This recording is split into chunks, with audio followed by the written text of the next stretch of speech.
Ok, pessoal, já de volta, eu fui botar a jaqueta, porque está muito frio aqui dentro.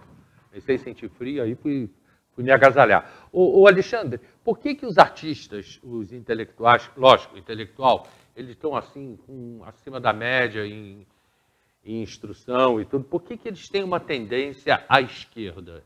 Isso é histórico. Sim, essa é aquela mesma, até combina o que a gente está falando logo no início, né? Era aquela estratégia. A esquerda, para ela poder chegar no poder, ela precisava tomar a cultura. Então, quando o Lula ganha a primeira eleição, a gente lembra daquela época, quem é mais novo não vai lembrar. Mas ele tinha aquela propaganda eleitoral dele, que era o povo cantando aquela música Brilha uma Estrela, que estavam todos os artistas da novela das 8 da Globo, os cantores, todos eles estavam ali. Ou seja, eles já tinham tomado a cultura. Quando o Lula ganhou aquela eleição, era inevitável a sua vitória. Poucos analistas de política que são assertivos, que não erram, falaram isso. Falaram, o Lula ele vai ganhar a eleição. É inevitável, porque a esquerda já tomou a cultura. E ele chegou ao poder ali. Então, eles já vinham tomando a cultura. Depois que o PT chegou ao poder, isso só agrava. Por quê? Porque o Lula pegou algumas leis, desconfigurou, por exemplo, a Lei Rouanet, e a direita, muitos sem conhecer, criticam, mas a Lei Rouanet é boa. Só que a Lei Rouanet é uma lei que você tem o rapaz que está tocando, o rapaz talentoso que está tocando no barzinho aqui de Teresópolis, só que ele não tem 10 mil reais para comprar um equipamento. E ele precisa daquele equipamento. Então, a Lei Rouanet serve para você buscar um incentivo através de uma empresa, né? E essa empresa financeira tem que ter um limite. Mas o que o PT fez com a Lei Rouanet? Pegou artistas que já eram consagrados, e aí a gente sabe, Cláudia Leite, Luan Santana, eles deram 10 milhões para o Circo de Solé. Eles pegaram grupos conceituados já, que eram top de mercado, e deram dinheiro para eles fazerem campanha para eles. E aí é claro que essa galera gostou do sabor do dinheiro, e agora o Bolsonaro vem, limita a Lei Rouanet a 50 mil reais, e essa galera para de receber, porque 50 mil reais para essa galera é troco, não é nada. Eles pegavam 2, 3 milhões, e é muita cara de pau que eles faziam.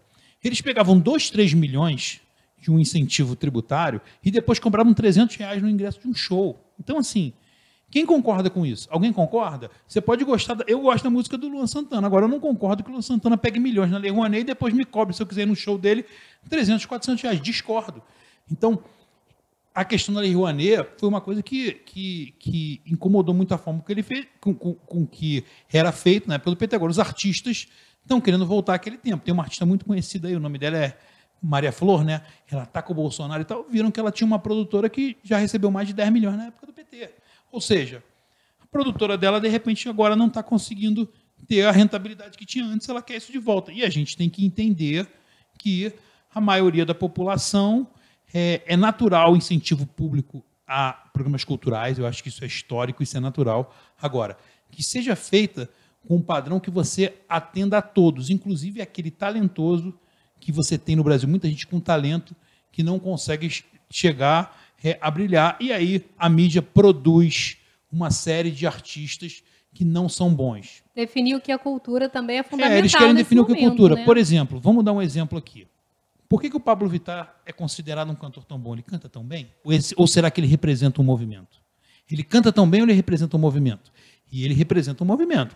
Então, eles precisam pegar o Pablo Vittar e botar como um grande cantor. Na verdade, ele diz que representa um grande movimento, né? Porque, na verdade, eu tenho um pouco de dúvida com relação à representatividade, porque representatividade, aí eu vou ser obrigada, né? O Lula lá brilhar uma estrela, representatividade é quando o Lula ficou lá 15 dias preso naquela fábrica para representar um grupo de pessoas trabalhadoras que precisavam. Isso é representatividade. Agora, é você pegar uma artista ruim, que não canta, ir para um palco e ainda ganhar milhões nas suas costas, não é representatividade de absolutamente grupo nenhum. Então, assim, né, pseudo-representatividade é representatividade no máximo dela mesma que está lá brilhando, mas não representa aquele grupo, aquela minoria que realmente precisa de mais saúde, porque precisa se prostituir às vezes, aquele grupo não está sendo cuidado, não está pedindo inserção em mercado de trabalho, que talvez, na maioria, seja mais a questão mais problemática. Então, assim, ela representa o quê? Que tipo de cultura a gente está revelando hoje em dia? Eu acho que a grande dúvida da gente é absolutamente essa, né? Qual é a cultura? Não sei. Anitta, é cultura? Não sei. Tá. Eu vou reformular minha pergunta. Tudo bem que eu falei dos artistas, falei dos intelectuais, eu vou vir aos professores, que é uma classe que estuda. Tá? Nós conhecemos a história da década de 1917, quando surgiu o comunismo, e quando acabou o czarismo na Rússia, e depois a criação, tá, da União Soviética. Nós sabemos que milhões de vidas foram levadas ali. E depois o domínio do regime. Na década de 50, em Cuba, foi a mesma coisa. Tá? Você andar com Che Guevara, usar Che Guevara, que era um cara que todo mundo sabia que ele matava com um tiro na nuca, você usar Che Guevara sabendo tudo o que aconteceu em Cuba, tá? Por que os professores têm uma tendência tão grande ao socialismo, mesmo conhecendo essa história? Sim, porque faz parte da estratégia. Assim como tomar a cultura, eles tinham que tomar a literatura, a intelectualidade. Você entra, por exemplo, o maior shopping do nosso estado é o Barra Shopping. Eu moro nesse bairro no Rio de Janeiro. Lá tem uma livraria que é a maior livraria de todas, é a Livraria da Travessa, deve ser a maior livraria que tem também. Hoje em dia, quando você entra na Livraria da Travessa, mais de 95% dos livros, quando você para ler, eles são de viés esquerdista. Eles defendem feminismo, ideologia de gênero, liberação de drogas. Eles tomaram também a intelectualidade. São poucos livros que você vai defender os valores judaico-cristãos, que embora você pode falar assim, mas eu não frequento, eu sou evangélico, mas você pode falar, eu não gosto da igreja evangélica, show de bola. Mas entenda que a sua criação, que foi lhe dada provavelmente pelos seus avós, pelo seu pai, pela sua mãe, a estrutura familiar, ela vem da origem judaico-cristã. Ela vem dos 10 mandamentos de Moisés, sim. Vem dali que vem respeitar pai e mãe, não cobiçar a mulher do próximo, não roubarás, não matarás, porque antes o mundo era uma barbárie. Então, isso começou ali nos 10 mandamentos, é de lá para cá, é de Moisés com a tábua de pedra que Deus entregou para ele. Não tem outra história, essa é a nossa história. Por mais que você não frequente a igreja católica, nem a sinagoga dos judeus, nem a igreja evangélica. Agora, esses são os nossos valores. O que a gente vê na literatura hoje é o anti-valores judaico-cristãos. Então, eles tomaram a literatura. Vou dar um exemplo aqui do que é a educação no Brasil. O governo federal tem 600 mil funcionários, 300 mil estão no MEC. O MEC tem o mesmo número de funcionários que o Exército. Tá? É um exército. Eles têm de orçamento mais de 130 bilhões de reais. O dinheiro deles é como se fosse assim, eles têm autonomia, o dinheiro entrou na universidade, não sai mais. O Ministério Público não investiga, a polícia não pode entrar, eles fazem o que eles quiserem lá dentro. Aqui do lado, em Juiz de Fora, o orçamento da universidade pública é de 1,6 bilhões, o orçamento da prefeitura é de 900 milhões. A universidade pública recebe mais dinheiro que a prefeitura, que tem que coletar o lixo, tem que asfaltar a rua, botar a luz. Ou seja, a educação foi se transformando num colosso e foi perdendo sentido, porque a gente tem que investir na educação básica. O dinheiro tem que ser gasto na criança, para formar a criança. Universidade não tem que ser obrigatório, é para quem quer ser. Você quer ser jornalista? Você quer ser médico? Eu sou advogado, eu quis ser advogado, mas não pode ser obrigatório. O Brasil, eles foram colocando, isso foi feito na época do PT, que eles foram implementando uma obrigatoriedade da pessoa fazer a universidade, e hoje em dia tem uma série de pessoas formadas, né, com o 3º grau, que não tem emprego para eles estão trabalhando, infelizmente, no Uber, e estão devendo o financiamento que... O FIES. Estão devendo o FIES, que a União pagou para... Ou a União deu dinheiro para a universidade privada, ou o dinheiro foi para a universidade pública, aonde se defende a esquerda, que tem também essa distribuição de verbas. Então, hoje, eu estudava muito isso, eu me formei em 2003, numa universidade particular, que é a Universidade Cândido Mendes, uma universidade centenária. Mas eu resolvi fazer, e eu comecei esse trabalho de redes sociais visitando universidades públicas. Eu comecei a visitar a UERJ, Universidade do Estado do Rio de Janeiro, ao lado do Maracanã, a UFRJ, a UF, que é em Niterói. O que você vê ali dentro é curso de militância do PSOL, que é Partido Socialista. Eu tenho foto com curso de militância do PSOL no auditório da UERJ. Quem dá o curso é o Tarcísio Mota, que é o vereador lá do Rio de Janeiro. Ou seja, eles tomaram a educação. E o que é ensinado lá dentro? Fumar maconha, aborto. São pautas que são inegociáveis para quem as conhece. Por exemplo, você pode ter alguém que está ouvindo a gente aqui que é a favor do aborto, mas essa pessoa não sabe o que é um aborto. Porque se você souber o que é o aborto, você não vai defender. O aborto é assassinato de criança.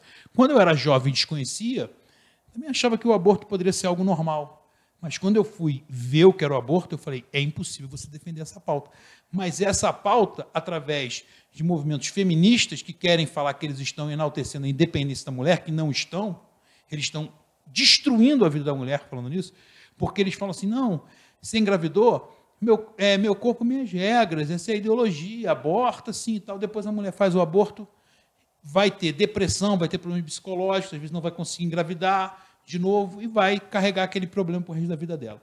Então, é isso que é nas universidades. Quem duvida do que eu estou falando, procure uma universidade pública e entre e vê o que você vai ver lá dentro. É isso que a gente vê ali dentro. Então, infelizmente. Bianca, e eu já preciso da Bibi aqui antes do programa terminar.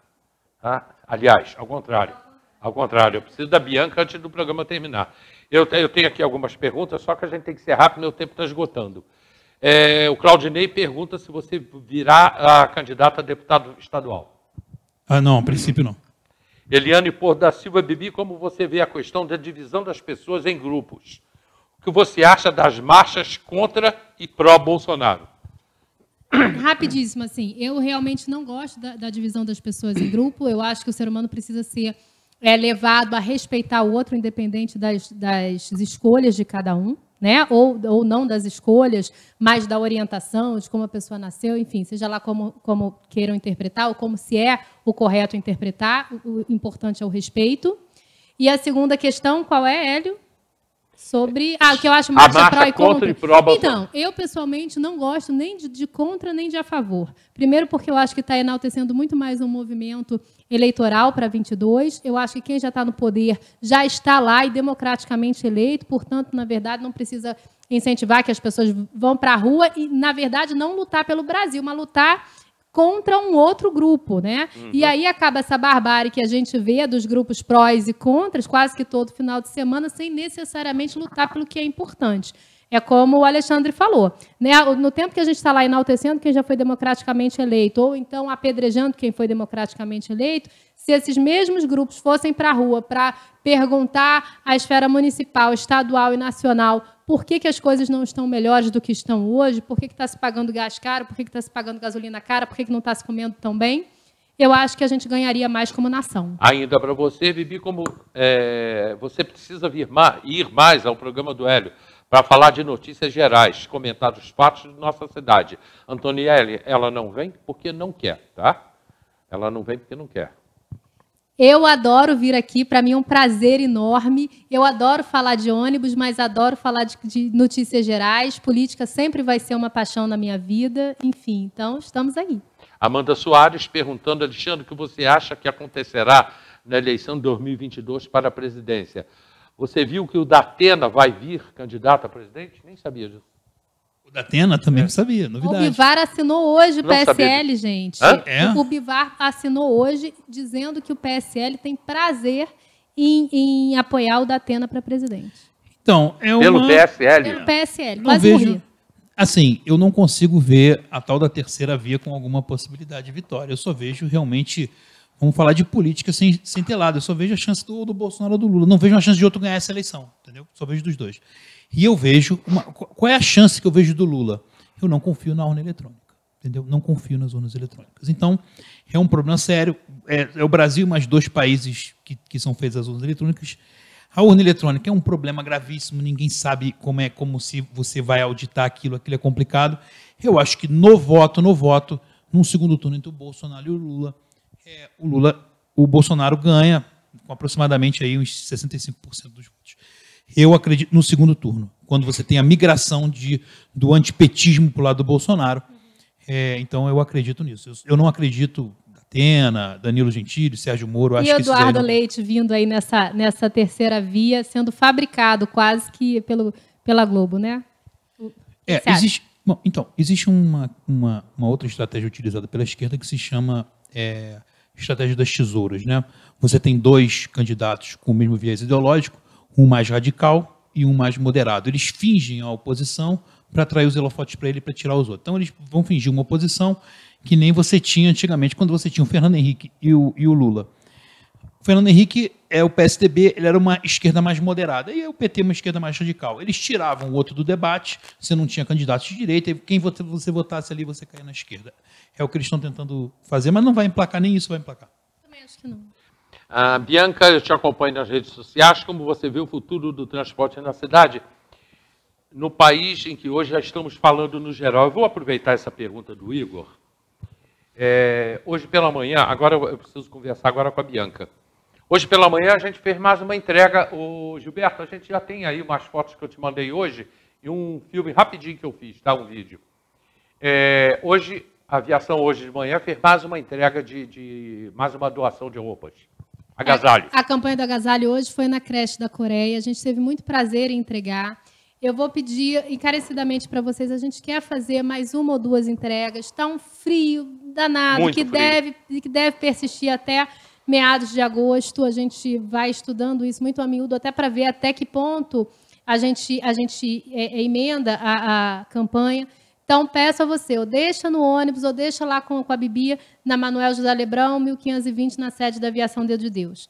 Então, assim, a gente faz muita questão, na verdade, a aviação vai entregar, mas quem faz essa entrega, quem faz essa doação, na verdade, é o povo de Teresópolis, que, como sempre, vem acarinhando aí quem precisa um pouco mais, quem sente mais frio, vamos dizer assim. A gente tem as fotos aí, Gilberto? Daqui a pouquinho já estou botando. Ok. Aí a pergunta que ela fez é como é que você vê hoje o futuro do transporte na cidade?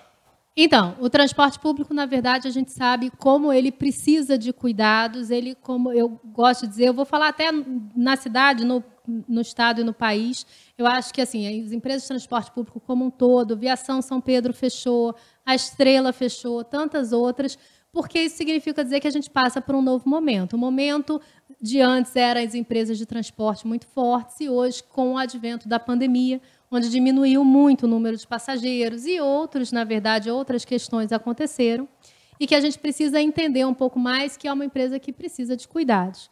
E também o que a gente tem feito aqui em Teresópolis, e eu convido a você, dos bairros, lideranças dos bairros, entre em contato conosco lá pelo 2741-5552, 2743-5552, ou então através das redes sociais, para que a gente consiga entender como melhor atender o seu bairro, né?